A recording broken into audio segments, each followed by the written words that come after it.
महिलाओं को बधाई देना चाहूँगा। इंस्पेक्टर पर रिश्वत लेने का आरोप है। हालांकि मैं आपको बता दूं, जी न्यूज़ पर एक भी मुस्लिम महिला का बयान ऐसा नहीं है जिसने कहा हो कि उसे वोट डालने से रोका गया या उसने हिम्मत दिखा करके वोट डाला हो। सबने बड़ी सरलता से, सहजता से वोट डाला है। हमने ग्राउंड रिपोर्ट पर हमारे संवाददाताओं ने जितनी भी मुस्लिम महिलाओं से बात की है, जितने भी मुस्लिम पुरुषों से बात की है, सबने कहा है कि वोट डालने के लिए किसी ने न रोका न धमकाया। हमने सहजता और सरलता के साथ वोट डाला। इस वीडियो को भी अगर आप देखेंगे तो महिला पुलिस वाले को दंगाइयों का पता बता रही है कि वो वहां उस गली में छिपे हुए हैं। इतनी तो मेरी भी पत्रकारिता की समझ है, 25 साल से मैं पत्रकारिता कर रहा हूं। के शर्मा जी, सवाल ये है कि बड़े गंभीर आरोप अखिलेश यादव लगा रहे हैं और साफ तौर पर वो ये कह रहे हैं कि पिछड़े हैं तो वोट नहीं डाल सकते, दलित हैं तो वोट नहीं डाल सकते, मुस्लिम हैं तो वोट नहीं डाल सकते। ये एक नए तरह का निजाम आया है उत्तर प्रदेश में।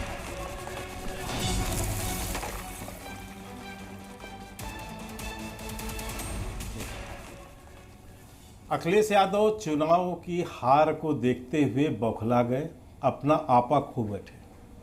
कल जो 11:30 बजे उन्होंने प्रेस कॉन्फ्रेंस किया, उसमें उनकी भाषा एक गुंडे और मवालियों की भाषा थी।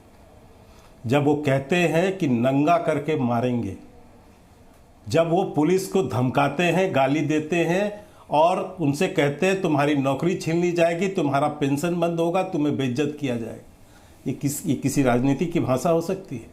राजनीतिक की भाषा हो सकती है? और अभी अभी जो उसके प्रवक्ता हैं सपा के, उन्होंने शुरुआत में अपना परिचय बता ही दिया। तो उससे भी आप समझ सकते हैं कि इस समय इनकी बौखलाहट और इनके आपा किस तरह ये खो बैठे हैं इस चुनाव में। और ये सारा हंगामा क्यों हो रहा है अनुराग जी, इस बात को समझने की ज़रूरत है।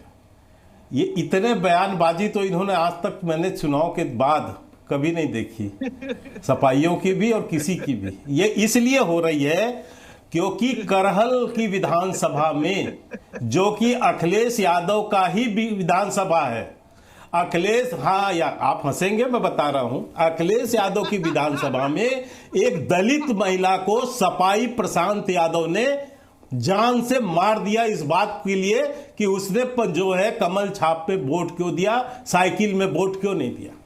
ये सारा ये बवाल की ये मामला न उठे, ये सुर्खियों में न आए, तो दिन भर बयानबाजी करो इधर से उधर से। आप झूठ तो आपने स्वयं दिखा दिया अपने चैनल पे। अब वो मानेंगे थोड़ी ना लरी साहब, मैं क्यों मानूं? क्योंकि वो भाई वो तो माफिया है ना, ये लोग माफिया की प्रवृत्ति है इन लोगों की। तो वो प्रवृत्ति है थोड़ी ना मानती है कि हमने गलती की।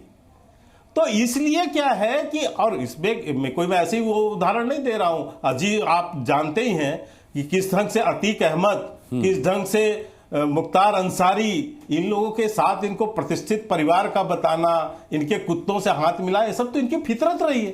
तो आज जो है एक दलित महिला की जो हत्या की गई सपाई के द्वारा, वो मामला न उछले, इनका पीडीएफ जो खोखला है वो न दिख जाए, इसलिए ये स्थिति पैदा करने की कोशिश है। और अभी तो बड़ी शान की बातें कह रहे हैं, हम सारे जीत जाएंगे, सारे जीत जाएंगे। शिवपाल जी खुद बयान दे रहे हैं कि कुछ ना कुछ 5-6 तो जीत ही जाएंगे। ये शिवपाल यादव का बयान है। अखिलेश यादव का बयान है हम 9 सीट जीतेंगे। अभी लारी जी से पूछेंगे, कहेंगे 9 नहीं, हम तो 21 सीट जीतेंगे। तो ये इस तरह की स्थिति, तो अस्थायी स्थिति ये है कि इनकी सच्चाई ये है कि दलितों की हत्या करना, इन्होंने तो मायावती को नहीं छोड़ा, इनके तो रिकॉर्ड हैं। दलितों की सबसे बड़ी नेता मायावती होती थी, मायावती को रेस्ट हाउस, ये मैंने नहीं कहता हूं, रामकृपाल जी यहां बैठे हुए सीनियर वो जर्नलिस्ट है, वो घटना बता भी देंगे, वो सब कहती थी उनके साथ बलात्कार का प्रयास, उनकी हत्या का प्रयास हुआ रेस्ट हाउस कांड में। और किसने किया? मुलायम सिंह के सफाइयों ने किया। तो ये उस समय एक दलित नेता को नहीं पचा पाए और कल एक दलित महिला का हत्या करते हैं, इसलिए तो ये दलितों के हत्यारे हैं, ये कोई वीडियो नहीं है। और लारी साहब एक बात भैया, लारी जी खत्म कर लीजिए, चुप हो जाओ भाई, फिर मैं आप ही को लाता हूं। हाँ ठीक है, मैं लारी साहब आपको भी समझा दूं, आपको भी एक बात बताता हूं, आपके माध्यम से तमाम मुस्लिम भाइयों को बताता हूं, ये मुसलमानों के भी सगे नहीं है सपाई।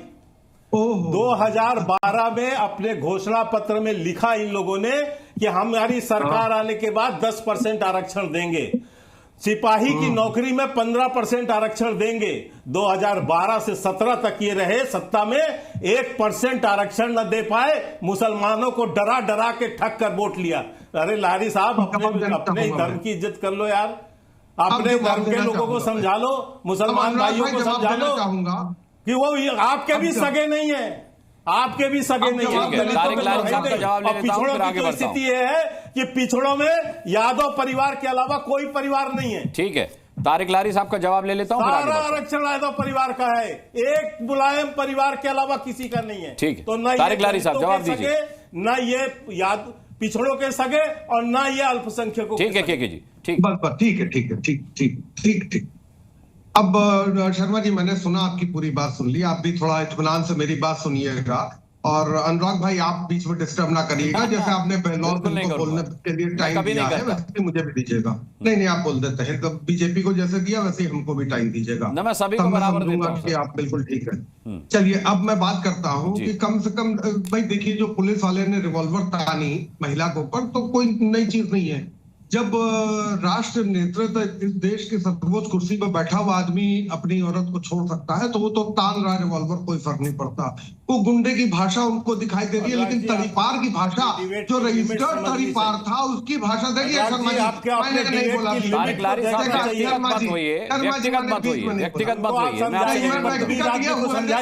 आप ऐसी बात कर रहे हैं कि मैं आपको बीच में टोकूं, आप एक ऐसी बात कर रहे हैं कि मैं आपको बीच में टोकूं।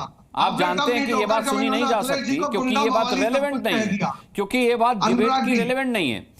बात आप गलत नहीं कह रहे, लेकिन बात रेलेवेंट नहीं है। इन्होंने अखिलेश जी को गुंडा वाली सब कह दिया, तब आपने नहीं टोका। इसलिए मुझे दिख रहा है कि यूरेशियन आतंकवादी। अरे आपको क्या दिख रहा है? मैं नहीं देख रहा कि आप उस वीडियो में क्या देख रहे हैं। जिस महिला की आप बात कर रहे हो, उस महिला ने आज तक कोई शिकायत नहीं की। आपको कैसी शिकायत? हम तड़ीपार नहीं थे, हम तड़ीपार रजिस्टर्ड तड़ीपार नहीं थे, हम रजिस्टर्ड मुकदमा नहीं है। मैं मुख्यमंत्री होते हुए मेरे ऊपर कोई मुकदमा नहीं हुआ, और मुकदमा अगर कोई किसी मुख्यमंत्री पर हुआ तो उसने अपना मुकदमा वापस ले लिया। दंगा करने का, हत्या करने का, हत्या का प्रयास करने का, ये सब यहाँ के मुख्यमंत्री के ऊपर मुकदमे थे, हमारे मुख्यमंत्री के ऊपर मुकदमे नहीं थे। तीसरी बात यह है कि जो आप दलित का रोना रो रहे हैं, भूल गए उस दलित महिला के साथ कैसा, लड़की के साथ कैसा किया था वहां पे। हाथरस की तरफ पुलिस वालों ने उसकी लाश जला दी थी, उसके घर वालों तक को नहीं दिया था, एक आंसू नहीं बहाने गए। और मीडिया वालों, यहाँ तक कि चित्रा त्रिपाठी के ऊपर भी बदतमीजी की गई थी एसडीएम और वहां के सीओ के द्वारा। ये मुझे भी याद है, मैंने भी देखा। बड़ा महिला सम्मान आप लोगों ने किया। नहीं करूंगा, मेरे चैनल से रिलेटेड बात होती तो मैं कुछ कहता भी। अब आप यहाँ वहाँ की इधर उधर की करेंगे तो मैं इस चीज को इजाजत नहीं दूंगा सर। आप डिबेट के टॉपिक पर रहें। जो बीजेपी के खिलाफ हो, आपके आकाओं के खिलाफ हो, ये सब जानते हैं। मेरा कोई आका नहीं है, मेरा कोई आका नहीं। जैसे जनता आपकी आका है ना, ऐसी दर्शक हमारे आका है। सुन लीजिए तारिक लारी, जैसे जनता आपकी आका है ना, वैसे दर्शक हमारे, जी न्यूज़ के दर्शक हमारे आका है। हमारा कोई आका नहीं है। मैं अनुराग मुस्कान ये कह रहा हूं, मेरा कोई आका नहीं है। अगर कोई ये साबित कर दे कि कोई मेरा आका है तारिक लारी, तो जो आप कहेंगे वो हारूंगा। तारिक लारी आपको चैलेंज कर रहा हूं, तारिक लारी आपको चैलेंज कर रहा हूं। मेरा नाम अनुराग मुस्कान है। अगर आप ये साबित कर दें कि कोई मेरा आका है, या कोई ये कह दे कि कोई मेरा आका है, तो जो आप कहेंगे वही हारूंगा। मेरे दर्शक मेरे आका हैं तारिक लारी। मैं आपकी तरह सस्ती राजनीति नहीं करता। मैंने पत्रकारिता सीखी है और मैं सीखी हुई पत्रकारिता करता हूं। नहीं, बिल्कुल, अब इससे ज्यादा इजाजत नहीं दूंगा मैं आपको बोलने की।